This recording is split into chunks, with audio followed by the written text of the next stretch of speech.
Isang mapagpalang araw at gabi sa mga solid supporters ni Daddy Frankie, mga silent viewers at mga OFW po natin dyan. Mega love shoutout po muli sa inyong lahat at kumusta po kayo? So yun, ngayon nga po ay may bago na naman tayong pag-uusapan at tatalakayin patungkol nga po dito kay Kuya Oliver at Nanay Ansing. So Oliver pumayag na ibigay ang pera kay Nanay Ansing at Daddy Frankie. May mensahe kay Nanay Ansing, ano ito? So yan po yung ating bibigyan ng reaction dito sa The Caters Vlog. Kaya sabay-sabay po nating alamin mga kababayan. Pero bago po yan, mega love shoutout po muna sa ating minamahal na si Daddy Frankie. Maraming salamat po sa inyong walang sawang pagtulong at pagsaklolo sa ating mga kababayan. At syempre, ganun din naman po sa kanyang may bahay na si Aling Rochelle. Maraming salamat po sa inyong pagtulong sa ating mga kababayan na hirap at kapos sa pangangailangan.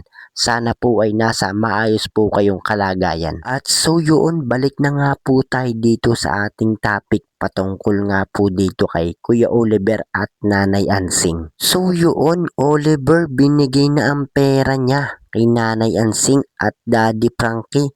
May matinding mensahe para kay Nanay Ansing, ano ito? Pero maiba po muna tayo mga kababayan. Pag-usapan po muna natin ang maayos at mabilis na paggaling ni Kuya Oliver. So sa mga hindi pa nga po nakakaalam dyan, kung nakikita po natin ngayon si Kuya Oliver, talagang ang pagkalaki po ng kanyang pinagbago kaysa nga po noong unang kinuha pa lang po siya ni Daddy Frankie. So talagang nakakatuwa nga po, at kung babalikan nga po natin yung kanyang nakaraan noon mga kababayan, talagang nakakaawa po talaga yung kanyang kalagayan noon, at halos sa 17 years po hindi nga po siya makalakad. Pero ngayon talagang nakikita po natin yung mabilis na paggaling po niya mga kababayan. Talagang kung mapapansin nga po natin sa video ni Daddy Frankie, ang bilis nga po maglakad nitong si Kuya Oliver. At talagang napakabait po talaga ni Daddy Frankie, at talagang hindi nga po niya sinukuan itong si Kuya Oliver. So sa mga sumusuporta po dyan kay Daddy Frankie, maraming salamat po sa inyong walang sawang pagsuporta, at mas lalo po ngayon suportahan po natin si Daddy Frankie. At talagang napakaganda nga po ng kanyang pinapakita, at sana po ay mas marami pa po siya matulungan. Kaya sana wag po tayong magsasawang sumuporta sa kanila mga kababayan. So yun, balikan na po natin ang ating topic dito sa mga magkapatid ni Kuya Oliver at Nanay Ansing. So Oliver binigay na ang pera kay Nanay Ansing at Daddy Frankie.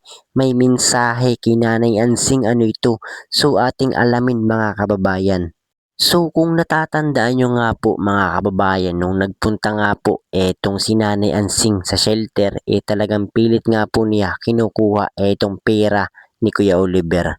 At nagpaalam naman po etong si Nanay Ansing kay Kuya Oliver, at ganun nga po yung pagkakasabi.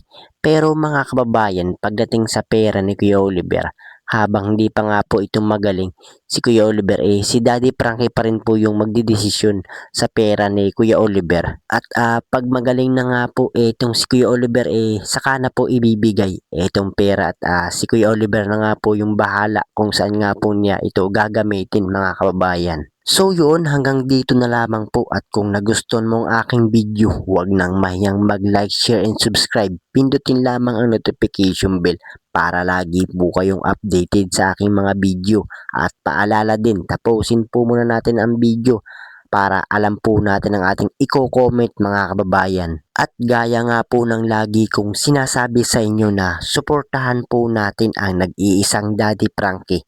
At alam naman po natin na napakaganda ng kanyang pinapakita, mga pagbibigay saya at tulong sa ating mga kababayan. Suportahan po natin at i-marathon mga kababayan, nang sa ganun marami pa po siya matulungan. At syempre, ganun din naman po sa kanyang may bahay na si Aling Rochelle. Huwag po sana tayong magsasawang sumuporta sa kanila mga kababayan.